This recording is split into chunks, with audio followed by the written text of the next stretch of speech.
ইয়ে, ইয়েস এবং ইয়া এই তিনটি ইংলিশ ওয়ার্ড ইতিবাচক সাড়া দিতে অর্থাৎ হ্যাঁবাচক সাড়া দিতে ব্যবহার করা হয়। প্রথমে ইয়ে এই ওয়ার্ডটার ব্যবহার নিয়ে আলোচনা করছি। ইয়ে এই ওয়ার্ডটা হলো ওল্ড ইংলিশ। এটা হ্যাঁ বলার ওল্ড ফ্যাশন বা ওল্ড ইউজ।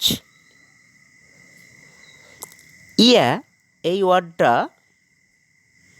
ইংলিশ পোয়েট্রি বা পোয়েমে ব্যবহার হয়। এবার ইয়েস এই ওয়ার্ডটার ব্যবহার নিয়ে আলোচনা করছি।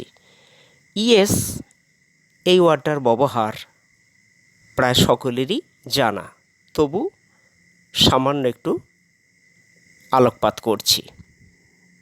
স্পোকেন ইংলিশে হ্যাঁবাচক সাড়া দিতে ইয়েস এই ওয়ার্ডটা ব্যবহার করা হয়। Example, are you a friend of Anil's? Yes. তুমি কি অনিলের বন্ধু? হ্যাঁ। Next, may I ask you one thing? Yes, of course. আমি কি আপনাকে একটা কথা জিজ্ঞাসা করতে পারি? হ্যাঁ, অবশ্যই।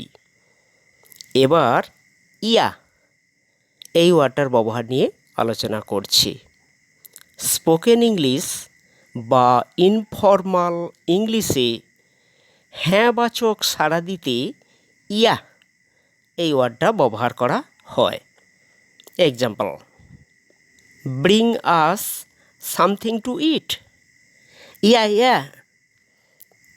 আমাদের খাওয়ার জন্য কিছু একটা আনো? হ্যাঁ হ্যাঁ। Next, do you like the job? Yeah, sure. তুমি কি কাজটা পছন্দ করো? হ্যাঁ, নিশ্চিত।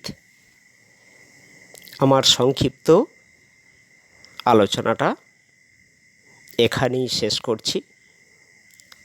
আশা করি এটা সকলেরই ভালো লাগবে।